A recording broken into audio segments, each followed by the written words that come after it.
সুপ্রিয় ভিউয়ার্স, আসসালামু আলাইকুম। হিন্দু ভাইদের প্রতি নমস্কার।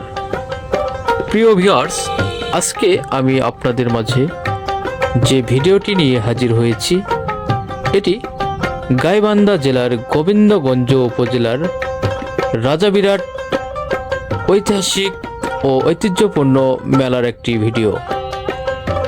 প্রিয় ভিউয়ার্স, এটি প্রত্যেক বছর বৈশাখ মাস জুড়ে অনুষ্ঠিত হয়ে থাকে। প্রাচীন কাল থেকে শুরু হওয়া রাজাবিরাট মেলা হিন্দু সম্প্রদায়ের কাছে অত্যন্ত পবিত্র তীর্থক্ষেত্র হিসাবে যথেষ্ট গুরুত্ব রয়েছে।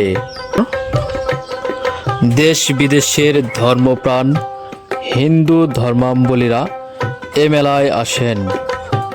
দূর দূরান্ত থেকে আসা তীর্থযাত্রীরা নতুন মাটির হাঁড়িতে ভাতের সাথে করলা ও আলু সিদ্ধ করে সবাই একসাথে শতবর্ষী গাছের নিচে বসে খাবার খেয়ে থাকেন।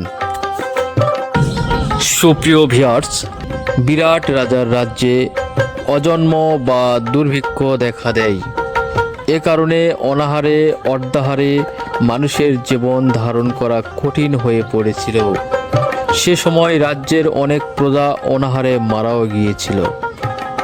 এমতো অবস্থায় প্রজারা রাজা বিরাটের কাছে দেশ ত্যাগের অনুমতি প্রার্থনা করলে রাজা তখন রাজ জ্যোতিষীর শরণাপন্ন হন।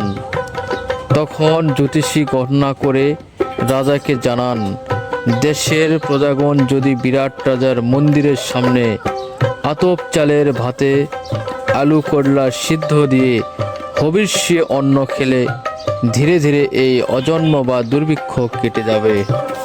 ঠিক সেই রাজার কথা মতো প্রজারা আলু করলা সিদ্ধ দিয়ে আতপ চালের ভাত রান্না করে খাওয়া শুরু করলে ক্রমেই রাজা বিরাট থেকে দুর্ভিক্ষ কেটে যায়।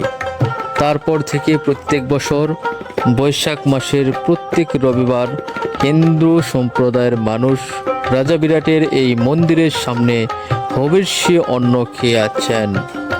আদিকাল থেকে সেই বিশ্বাসের প্রতি আস্থা রেখে রীতি মেনে করলা আলু সিদ্ধ ভাত রান্না করে খেয়ে আছে,